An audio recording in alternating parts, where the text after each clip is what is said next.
Assalamualaikum warahmatullahi wabarakatuh. Sebelumnya perkenalkan, saya Siti Mufiha. Saya mahasiswi semester 4 program studi PAI. Di sini saya akan sedikit menjelaskan tentang dakwah Rasulullah SAW di Mekah, di mana video pembelajaran ini dibuat untuk pemenuhan tugas mata kuliah Sejarah Kebudayaan Islam yang diampu oleh Ibu dosen Ibu Wafa Tazkiyatul Ummah.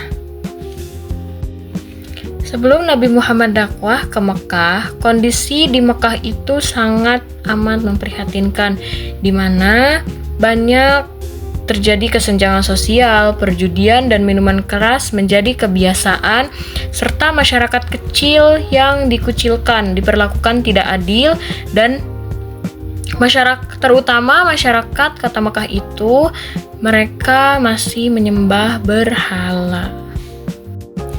Rasulullah SAW menerima wahyu pertama pada usia 40 tahun, di mana beliau sedang berhalwat, beribadah dan berdiam diri di Gua Hiro. Pada saat itu, malaikat Jibril turun dan menyampaikan wahyu pertamanya, yaitu Quran Surat Al-Alaq ayat 1-5. Isi dari Quran Surat Al-Alaq ayat 1-5 itu yaitu A'udzubillahi minasyaitonirrajim, Bismillahirrahmanirrahim, Iqra bismi rabbikal ladzi khalaq, khalaqal insana min 'alaq, Iqra wa rabbukal akram, alladzi 'allama bil qalam. Yang berarti, bacalah dengan menyebut nama Tuhanmu yang menciptakan. Dia telah menciptakan manusia dari segumpal darah.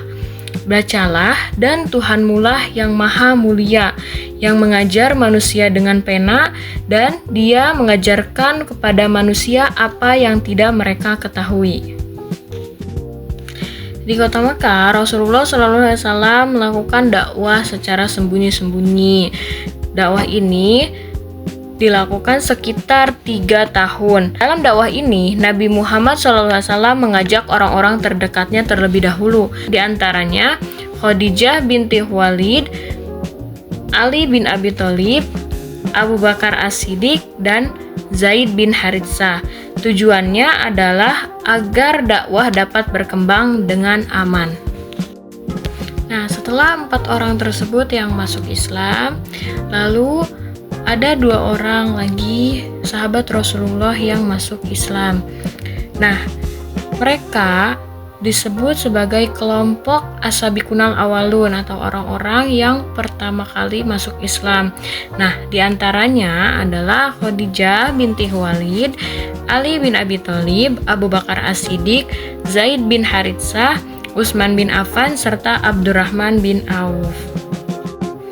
Setelah 3 tahun melakukan dakwah secara sembunyi-sembunyi, Nabi Muhammad SAW mendapatkan wahyu Quran Surat Al-Hijr ayat 94, di mana dalam wahyu tersebut Rasulullah SAW diperintahkan untuk dakwah secara terang-terangan. Nah, dalam dakwah secara terang-terangan tersebut, Rasulullah mengajak kaum Quraisy untuk menyembah Allah Subhanahu wa Ta'ala, meninggalkan berhala, serta berbuat adil dan jujur.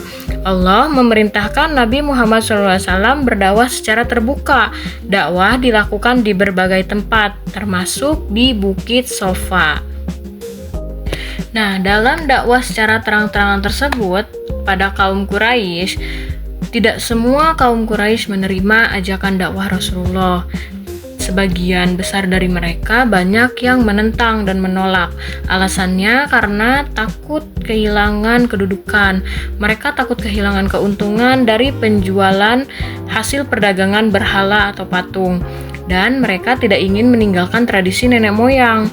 Akibatnya, banyak yang menentang ajaran Islam yang dibawa oleh Rasulullah SAW.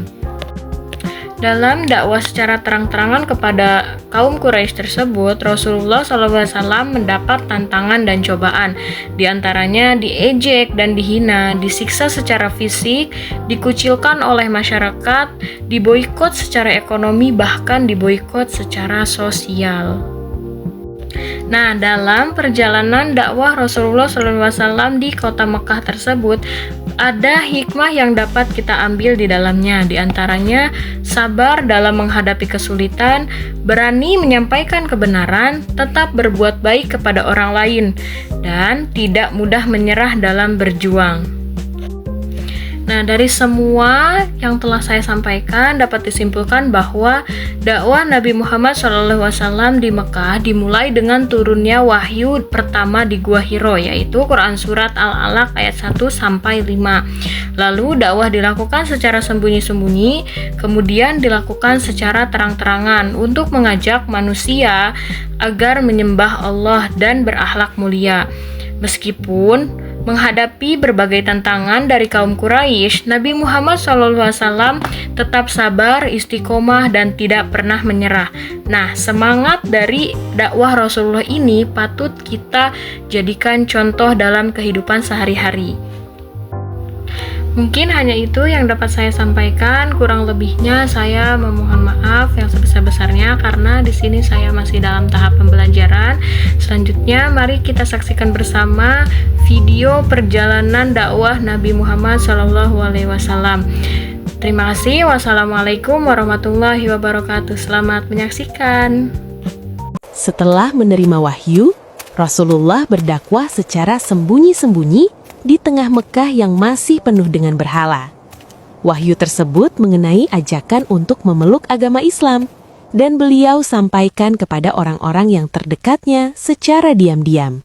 Karena pada saat itu, masyarakat Mekah masih kuat memegang tradisi memuja berhala. Orang yang pertama beliau ajak yaitu istrinya, Khadijah binti Khuwailid. Pembantu beliau juga diajak masuk Islam, yaitu Zaid bin Harithah. Bahkan Ali bin Abi Thalib juga yang masih sangat muda diajak masuk Islam, termasuk Abu Bakar Asy-Syiddiq. Mereka semua merupakan golongan pertama masuk Islam. Nah, dari dakwah yang diam-diam inilah, Islam mulai tumbuh perlahan dengan pasti. Sebelum adanya peristiwa Isra, Rasulullah sudah melaksanakan sholat atas perintah wahyu dari Allah.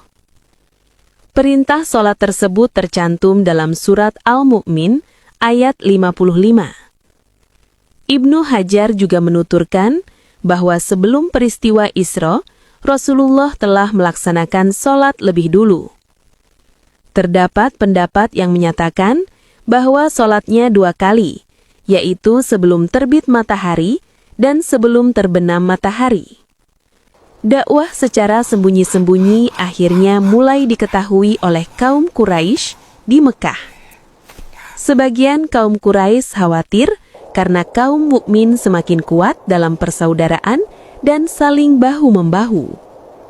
Lalu turun wahyu bahwa Rasulullah harus menampakkan dakwah dan menjelaskan kebatilan berhala. Dari dakwah terang-terangan itulah yang akan mengubah lingkungan di Mekah menjadi lebih baik.